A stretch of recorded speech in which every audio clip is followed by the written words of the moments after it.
Está começando mais um Conversa de Arquibancada aqui na TV Criciúma.com. E como todo programa Conversa de Arquibancada, esse também é um programa especial. Eu diria até que é um programa super especial, porque eu vou conversar com uma pessoa muito querida no coração de todos os torcedores do Criciúma.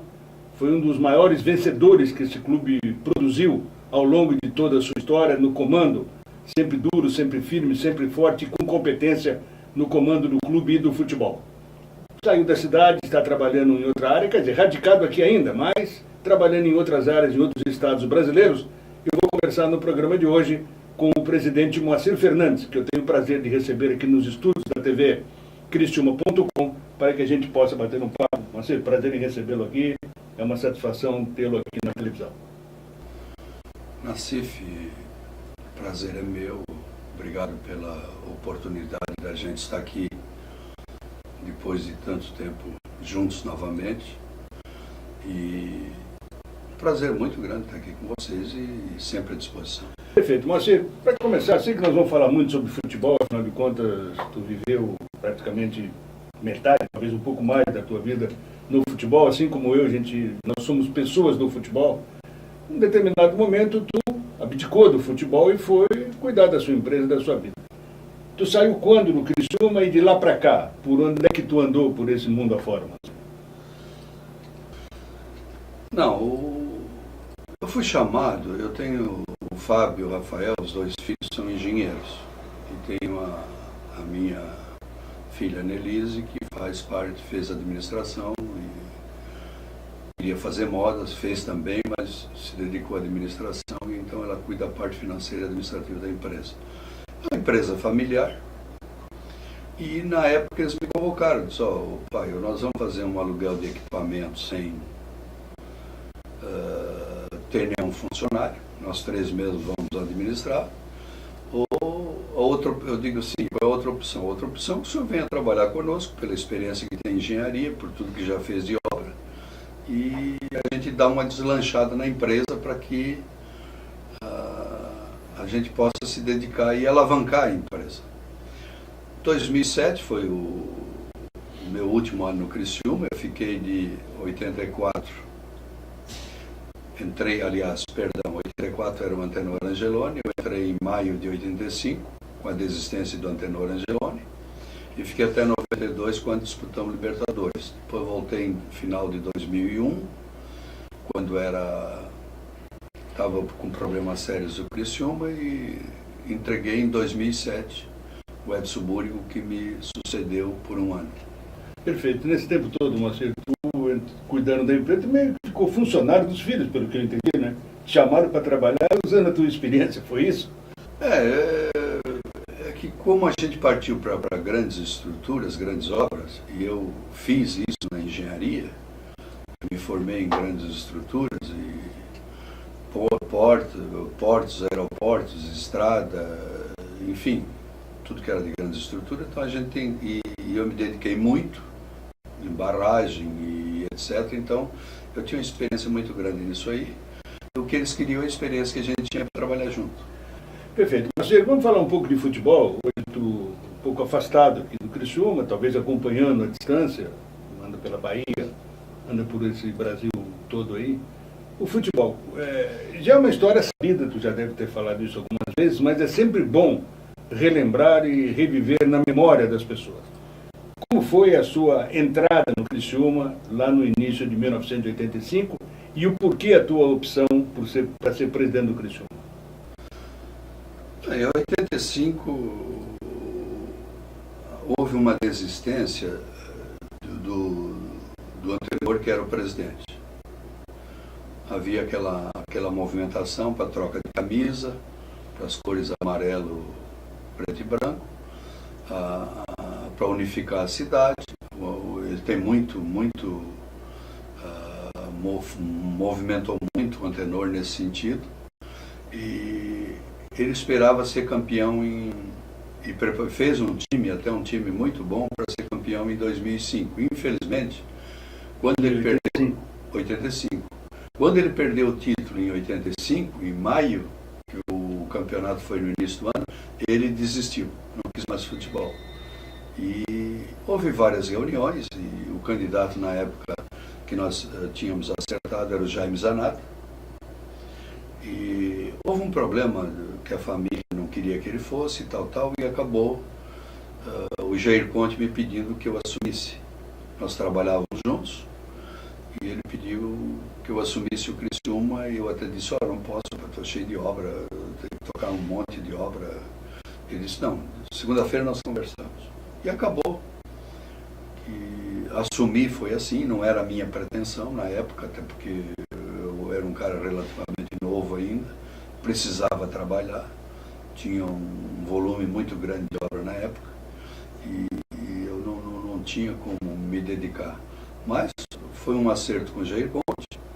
A partir daí ele também me ajudou nas obras, nós dividimos algumas coisas e começamos a trabalhar e fazer um projeto para o Criciúma. Nós estamos falando de 30 anos atrás, em 1985, quando o Moacir veio para dentro do Criciúma. Creio eu que sem experiência no trato com o futebol, na lida com o futebol. O teu começo, Moacir, em quem tu te escorou, onde é que tu foi buscar o aprendizado para se tornar um presidente que foi vencedor indiscutível ao longo da tua trajetória no comando do clube? Em 85 nós fizemos um time para ser campeão do estado. Logo em seguida, eu trouxe Tarcísio do Grêmio, trouxe um centroavante do Grêmio, Adilson, do Inter, eu acho que era. Do Inter. Eu trouxe vários jogadores. Eu trouxe o lateral esquerdo, que era do Santos. Mas quando eu vi, nós acabamos com todos esses jogadores. E eu tinha um apoio aí de alguns empresários, principalmente os ligados ao comerciário, que eu participei do comerciário. Eu tive com o Antenor Angeloni no comerciário. Eu participei com o David Conte, participei com esse pessoal todo do comerciário. Então, como eu vinha do comerciário, algumas empresas, principalmente o Zanetti, através do seu João Zanetti, a Eliane através do seu Milo, e depois com o Aristoriz, o Jarvis e o Edson, que eram amigos, o Jorge Zanata, enfim, através da Canguru, através da Embralite, através da INSA. Então, eu tinha um grupo de apoios muito forte e que permitiu que a gente fizesse alguns investimentos. Em 85 nós fizemos esses investimentos e foi um investimento pesado. Foi um time bom, só que acabamos disputando, ficamos entre os 5 últimos e acabamos disputando uma repescagem para não ir para a segunda divisão.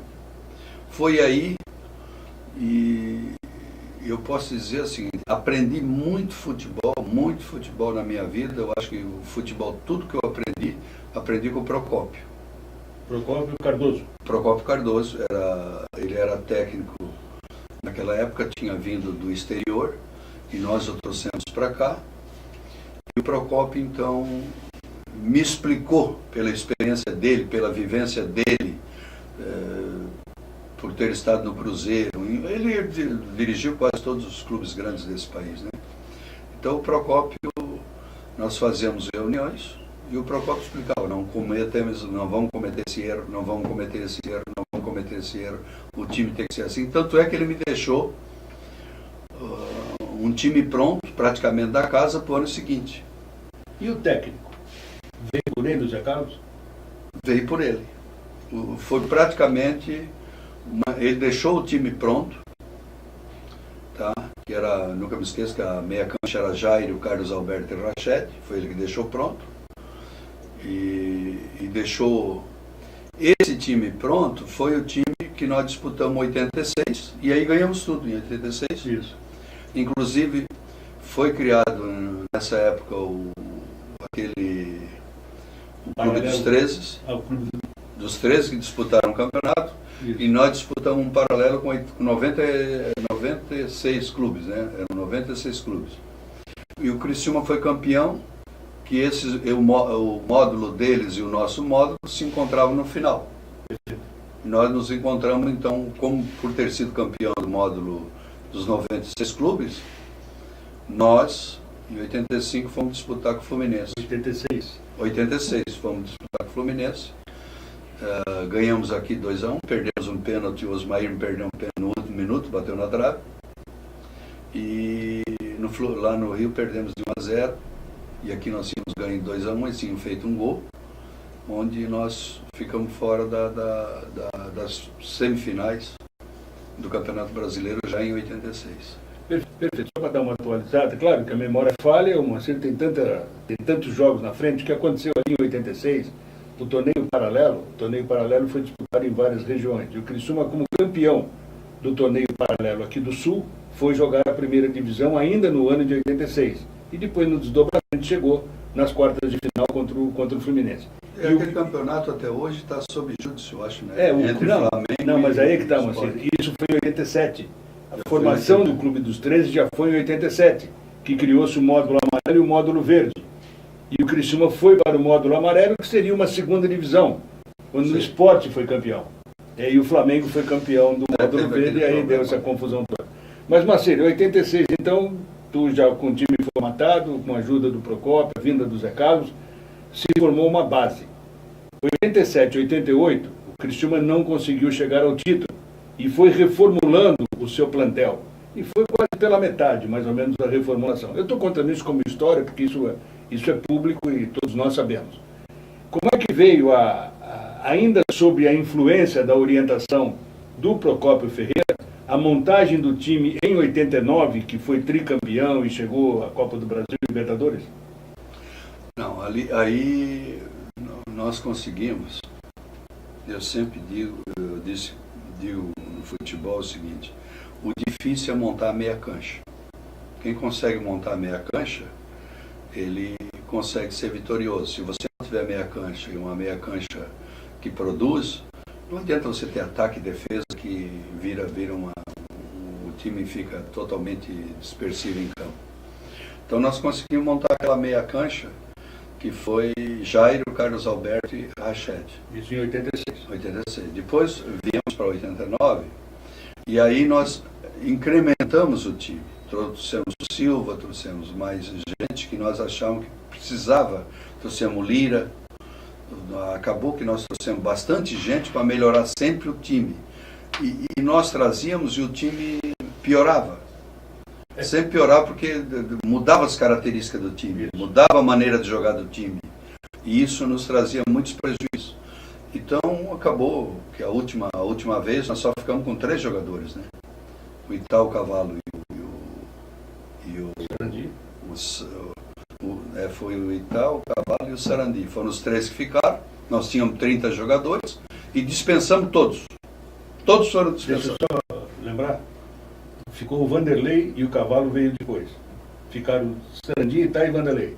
Sarandi, Itá e Vanderlei. O time de 86. O Cavalo nós compramos do Atlético Paranaense quando o Zimmermann, que era o presidente, era amigo da gente, um amigo até particular. E ele, quando ele saiu, ele tinha lá um dinheiro no clube e ele me vendeu o Cavalo para jogar no Criciúma, que é onde nós formamos meia cancha com o Gelson. E o futebol é tão incrível, que eu vou ser honesto para você, nós compramos Jairo Lenzi. E praticamente o Gelson veio de contrapeso. O Gelson, com um mês, era titular. O Jairo Lenzi ficou 2 anos para ser titular. Então o futebol tem umas dificuldades aí de meio. E depois conseguimos. Agora, no futebol, o que você tem que entender, quando você não encaixa a meia cancha, você passa todas as dificuldades que não consegue e às vezes é uma pecinha só que qualquer ali que encaixa e que dá certo. Você vê, eu em toda a minha vida de futebol, eu consegui fazer 4 meia cancha. Só 4. Com toda essa vida que eu tive, com toda a vivência que eu tive, eu não consegui encaixar mais de 4 meia cancha. Foi Cavalo aquela primeira, Jairo, Carlos Alberto, Rached. Depois nós encaixamos o André Geller, o Paulo César e o Juca, Juca, né? O Zeca? Juca. Encaixamos essa meia cancha, foi boa, foi campeã. Com o Kleber Gaúcho. Com o Kleber Gaúcho e antes era o André Geller. Depois, como o André Geller teve um pedido, uma proposta muito grande, eu não pude cobrir, aí trouxe o Gaúcho. Depois nós íamos encaixar uma outra, que foi essa eu fui ver jogar, a gente viu lá, eu tinha muito contato com o Mojimirim, fui lá várias vezes, que foi o Leandro Guerreiro, Marcelo Rosa e Dejair. Foi uma meia cancha que nós encaixamos. E tem uma terceira aí, uma quarta. Não, a quarta foi de 89, que é o Cavalo... O Cavalo Gelsi Cristo. São essas 4 meia cancha que nós conseguimos encaixar em todo o tempo. E quando nós não conseguimos encaixar a meia cancha, acabou-se o time não... E é interessante, Marcelo, tu fazer esse retrospecto desses 4 miolos de time que tu montou, porque foram 4 equipes vencedoras. Todas elas... Campeã estadual, tricampeã estadual, Copa do Brasil, campeã da Série B em 2002, campeã da C em 2006. Todas elas. Eu só não ganhei, disputei Libertadores, ficamos em quinto na Libertadores, eu não ganhei Série A, evidente, porque aí precisava de muito mais recurso e muito mais estrutura para isso. Entende? Com tanto tempo no futebol, Marcelo, e com tantas vitórias e também tropeços e derrotas, tu deixou amigos e deixou desafetos também? Acho que no futebol eu como é uma pessoa que eu falo pouco, então eu procurava não ofender muitas pessoas, entende? E como eu procurei sempre trabalhar com gente aqui de Criciúma, eu muito pouco trouxe gente de fora, entende? Milioli trabalhou comigo, Coutinho trabalhou comigo, enfim.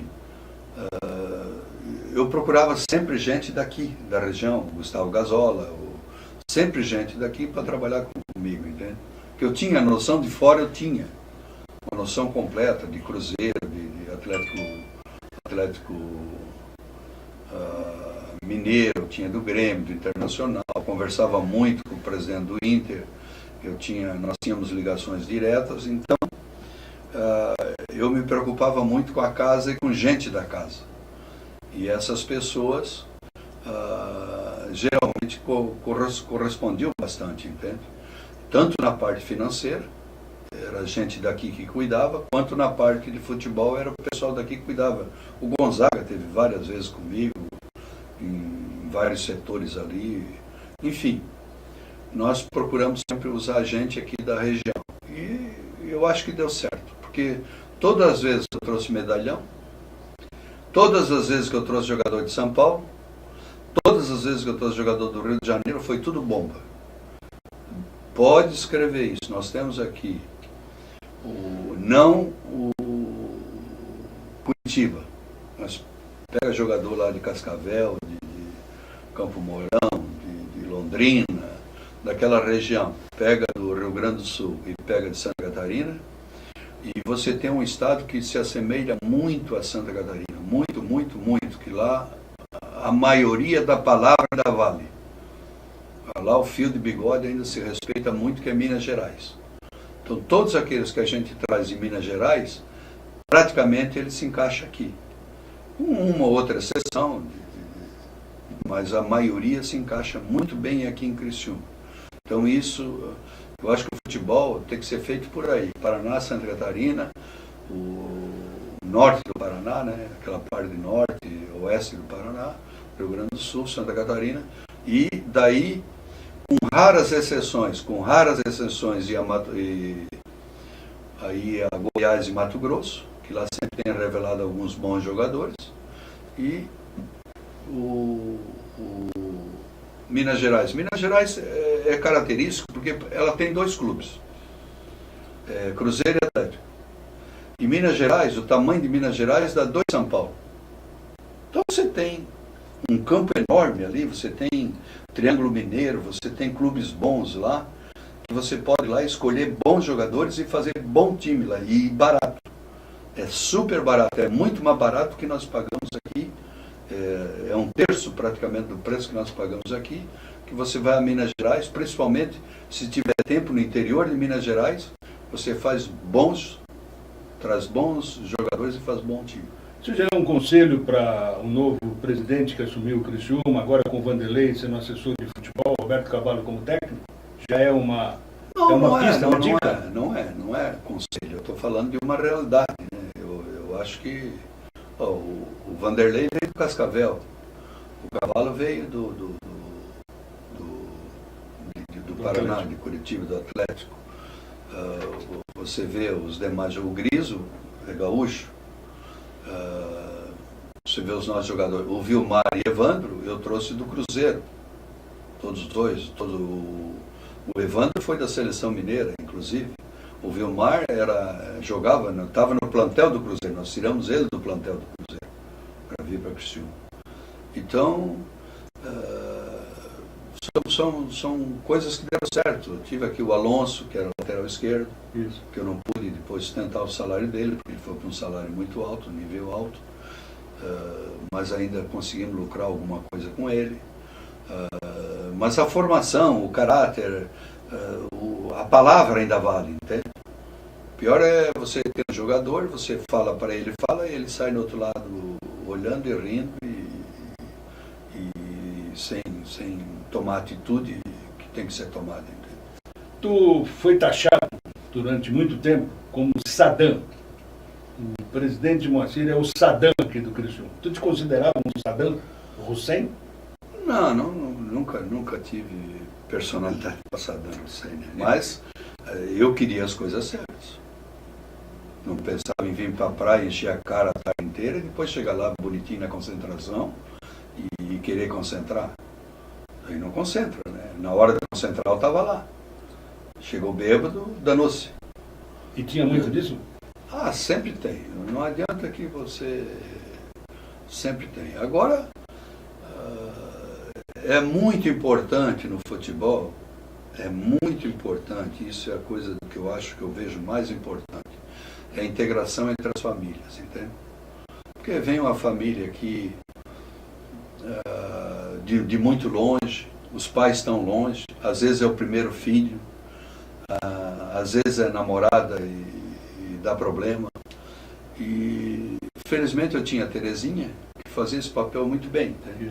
De unir as famílias, de visitar a família, ver se estava precisando. Ela se dava muito bem com as famílias, com as esposas dos jogadores, com os filhos dos jogadores.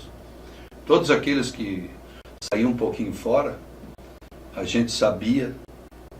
E aconteceu de aparecer mulher de jogador com filho de jogador, 6 horas da manhã lá em casa, porque o marido chegou bêbado às 5 e estava batendo em todo mundo, entendeu? Então correu tudo lá para casa. Isso aconteceu várias vezes. E como é que administra? Aí a gente tinha que abrigar, botar as crianças para dormir lá em casa, abrigar a mulher, e depois eu ia atrás do cara. Só vem cá, o que tu quer da vida? Cara? Tá tudo lá em casa. Chegasse bêbado às 5 horas da manhã, o que tu quer da vida? E eram bons jogadores, não eram mau caráter. Porque o futebol, temos que entender o seguinte. Tem um zumbi, né? O zumbi é aquele que anda a noite inteira, vai dormir às 6 horas da manhã, mas ele não vai atrás de mulher e nem vai atrás de cachaça. Certo. É zumbi, ele anda de bar em bar e não bebe, toma um Guaraná aqui, vai lá no outro, toma um Guaraná, vai lá na outra festa, toma um Guaraná. Tem esse zumbi. Tá? E tem aqueles 5, 6 que bebem tudo. Eles bebem até, se der gasolina, eles bebem também. Daqueles não adianta, aqueles bebem. Eu tinha o Vilmar que chegava na sexta-feira, eu chegava lá no sábado, 8 horas da manhã, e disse, o Vilmar está lá no vestiário e está bêbado. Eu digo, bota para dormir. Bota para dormir. Aí o técnico ficava puto, disse, não, bota ele para dormir e acabou. Esquece, dá comida, dá soro para ele, bota para dormir. No outro domingo, ele era o melhor em campo. Pois é. Então, só que... Esse depoimento aí são até de parceiros dele, de jogadores. Né? Eu dizia, bota para dormir. Aí o técnico, o preparador físico, tudo vinha, queria chiar, disse, é ordem, acabou. Bota ele para dormir. Aí ele dormia até a noite inteira, dormia, porque já estava trancado mesmo, né? Então, aí dava soro, dava comida, só alimentava ele. Domingo ele era o melhor em campo. O que é que acontece com um jogador desse? O Vilmar até hoje era para estar jogando ainda. Pela condição física dele, ele não se machucava, ele tinha um problema pulmonar excelente, ele tinha uma impulsão excelente, ele tinha tudo. Ele podia estar jogando futebol até hoje, só que ele abreviou com 28 anos, e tanto que ele bebia, vazou. E gozado que o próprio Vilmar, ele tem consciência disso, né? Ele reconhece isso. Ele está aqui na cidade agora. Ele é meu amigo, tá me visita. É uma figura realmente fantástica. Eu gosto muito deles, Mas era a realidade. Às vezes tu tem que estar lá, a presença de vestiário, às vezes, de um presidente, porque o preparador físico incomodou um pouquinho, ele quer afastar. Incomodou um pouquinho, ele quer afastar. O técnico não quer confusão com a cabeça dele. Ele só quer aquela turma que faz o que ele quer dentro de campo. Mas às vezes tu tem um jogador que é diferenciado e que te ajuda. Tem que saber administrar, né? Tem que saber administrar. Essas coisas tem que saber administrar. Eu tive um problema com o Filipão lá em Goiás, em que uns 3 fugiram depois do jogo, uns 3 fugiram. Aí eu digo, Filipão, vai dormir que eu vou ficar aqui na porta. Eram umas 4 horas da manhã. E Goiás até que é bom, tinha umas boates boas. É muito lá. Conheço bem, né? Goiânia não é fraca, então, não. eu disse, ó, lá o negócio é forte. Aí eu disse, ó, vai dormir, não te estressa, vamos administrar, porque se tirar 3 nós perdemos o time, então deixa que eu vou administrar isso aí. E assim acontecia. Aí o Filipão foi dormir com aquele... Ele queria morder o dedo. Eu disse, morde o dedo, faz o que tu quer, tira a raiva e vai dormir. Que nós vamos administrar isso aí. Eu disse, não, tu tá com a razão, porque se tirar, nós vamos tirar meio time, então não tem sentido. Né? Então, vamos administrar isso aí. E a situação de antigamente, nessas histórias que o Moacir conta, os caras davam retorno dentro do campo, né? Diferente do que está acontecendo agora, né? O que aconteceu até até uma semana atrás, 4, 5 dias atrás. Os caras iam para a noite balada e no campo não jogavam absolutamente nada. Eu vou dar um corte aqui, vamos dar um intervalo, a gente dá uma respirada aqui e daqui a pouco a gente retorna para continuar o papo com o Moacir Fernandes, presidente do Criciúma, conosco aqui na TV, criciúma.com.